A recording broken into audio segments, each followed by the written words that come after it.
अगर आप चाहते हैं जवाहरलाल रसीला एंटरटेनमेंट का ऑडियो वीडियो सबसे पहले आप तक पहुंचे तो हमारे चैनल को सब्सक्राइब करें और साथ ही साथ बेल आइकन के बटन को जरूर दबाएं।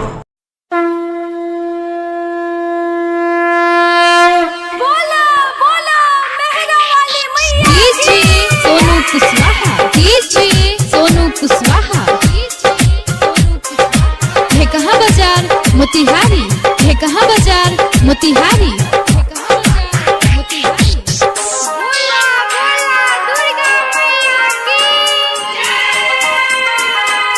Presented by Rasila music.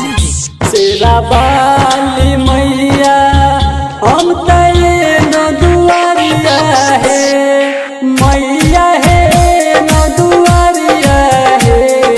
शेरा वाली मैया हम तये न दुआरिया है, मैया है न दुआरिया है।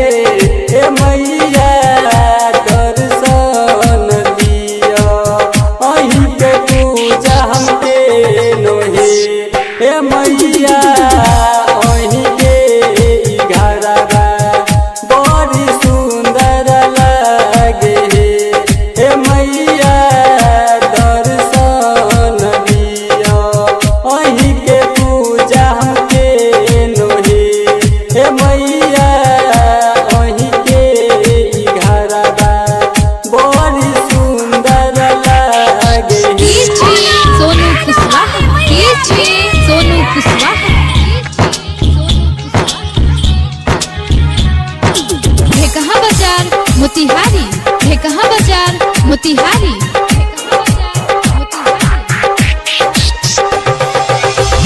नौ दिन से साना मैया हमके नौ सोमवारी है, मैया है के नौ सोमवारी है।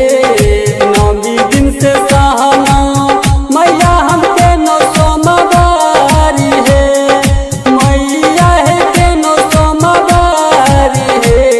हे मैया दर्शन दिया अहीं के पूजा हमके नोहे।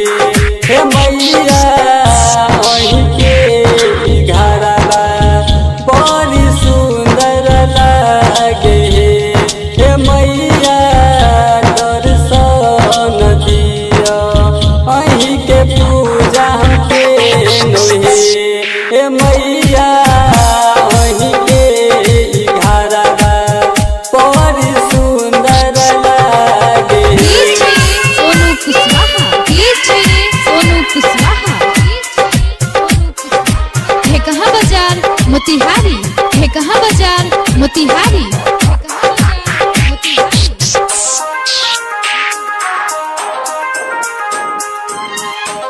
Presented by Rasila music. हो रही से उठना साजही के दिया राजा रे नहे। मैया है दिया राजा रे नहे।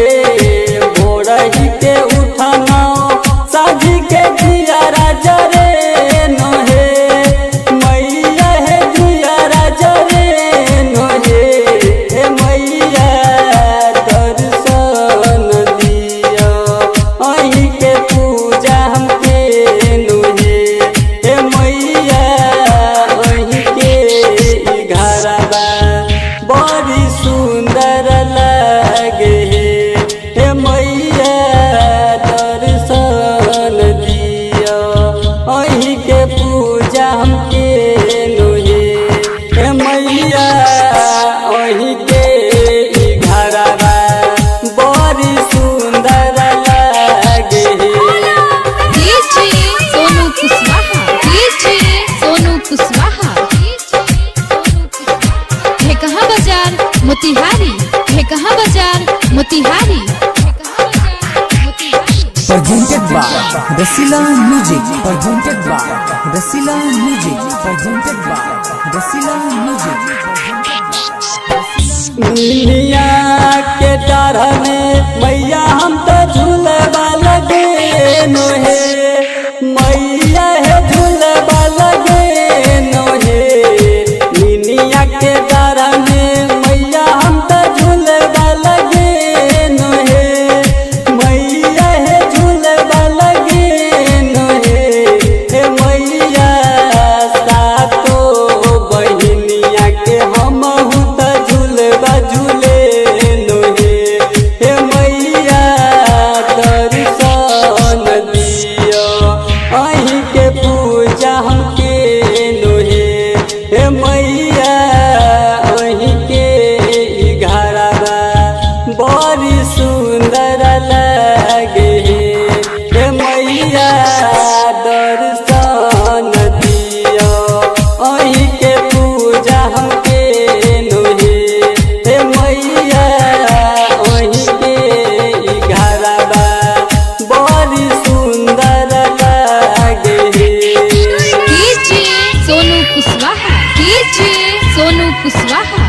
मोतिहारी राइटर मलेश सोहर लिखैया जवाहर रसी लगा भैया हे राइटर मलेश सोहर लिखैया जवाहर रसी लगा भैया हे मैया जुग जुग जियै बड़ सुंदर लागे हे मैया दर्शन दिया अहीं के पूजा हमके नोहे हे मैया अहीं के घरवा बड़ी सुंदर